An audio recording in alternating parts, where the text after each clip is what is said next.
जरा सोचो, एक ऐसी शादी जो कुछ दिनों या महीनों में बिना तलाक और बिना कोर्ट के चक्कर के खत्म हो जाए।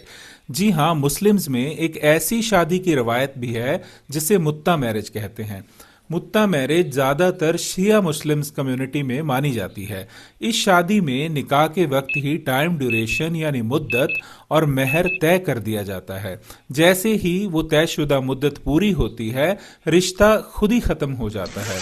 इसमें ना ही तलाक की जरूरत होती है और ना ही किसी कोर्ट प्रोसेस की। शिया नजरिए से इसे एक वक्ती निकाह माना जाता है जो जरूरत और साथ के लिए अलाउड समझा जाता है।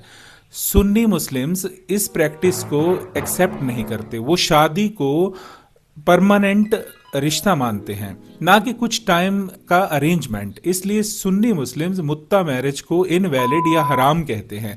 इस वजह से मुस्लिम समाज के अंदर ही इस पर क्लियर डिफरेंस ऑफ ओपिनियन नजर आता है। कानूनी तौर पे भी मुत्ता मैरिज को कोई खास पहचान नहीं मिली है। लीगली शादी को एक स्टेबल सोशल इंस्टीट्यूशन माना जाता है।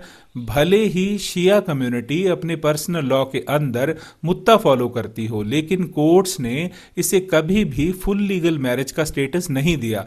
वाइफ के लॉन्ग टर्म राइट्स जैसे मेंटेनेंस और इनहेरिटेंस के मामले में इस तरह की शादी का लीगल स्टैंड वीक होता है। हाँ, अगर इस रिश्ते से कोई बच्चा पैदा होता है तो उसके प्रॉपर्टी राइट्स जो हैं वो लॉ प्रोटेक्ट करता है। इंडिया में स्पेशली हैदराबाद जैसे शहरों में मुत्ता मैरिज के मिस यूज के केसेस सामने आए हैं।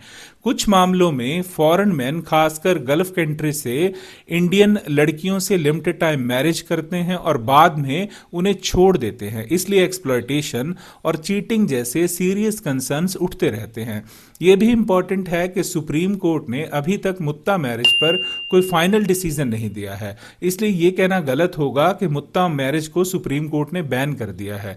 अगर मुत्ता और रेगुलर निकाह का कंपैरिजन करें तो डिफरेंस सिंपल है। मुत्ता मैरिज टाइम बाउंड यानी कुछ समय के लिए होता है, जबकि निकाह को जनरली लाइफ लॉन्ग रिलेशनशिप माना जाता है। मुत्ता में तलाक की जरूरत नहीं होती, जबकि निकाह में तलाक की जरूरत हो सकती है। बॉटम लाइन सिंपल है, मुत्ता मैरिज एक रिलीजियस कंसेप्ट हो सकता है, लेकिन इंडिया में जैसे ही ये miss use, exploitation, women right का इशू बन जाए तो लॉ बीच में आ जाता है। यहां रिलीजन का सम्मान अपनी जगह है, पर इंसानी हक अपनी जगह है।